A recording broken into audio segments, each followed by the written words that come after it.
Hey everybody, it's Patty. If you haven't noticed, the world around us is a little bit chaotic.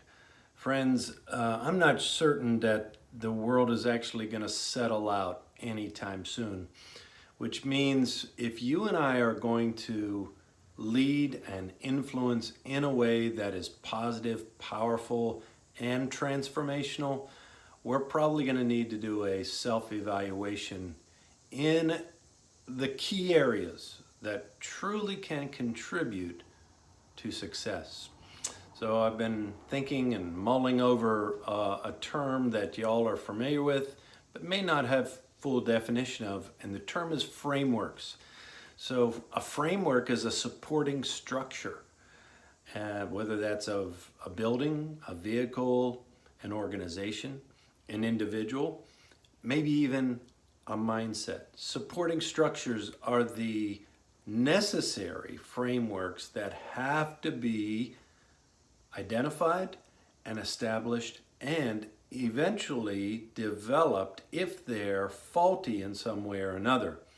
For instance, if you've been frustrated at all by what's been going on in the world around us, then there's a good chance that your framework or supporting structure is not reliable enough. And in those cases, we actually have to take a step back and ask key questions that will allow us to see where we are, where we want to be, and what's it going to take in order for us to get there. So one of the simplest frameworks that can be established, because this is an inside-out progression, are your mental frameworks. How are you thinking these days? Have you actually thought about what you're thinking about before you act on what you're thinking about? Yeah, I know, almost like a little bit too matrix for you there, but let's slow it down. Have you thought about what you're thinking about before you act on what you're thinking about?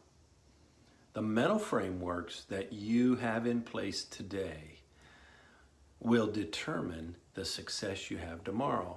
So you have to actually predetermine what you want to think about before the next time you think. And some of that needs to be established in a way that allows you to be positive, even in the midst of uncertainty, purposeful, even when there's not a clear path in front of you, and progressive, innovative, willing to move and adapt in ways that maybe historically you were less inclined to do. Because today, more than ever, if we aren't mentally prepared for where we are and where we need to be next, we will be taken out. So, think about this. Every thought generates a feeling. Every feeling generates a behavior or an action. What thoughts do you need to establish today in order for you to be successful tomorrow? Make it a great day. Talk to you soon.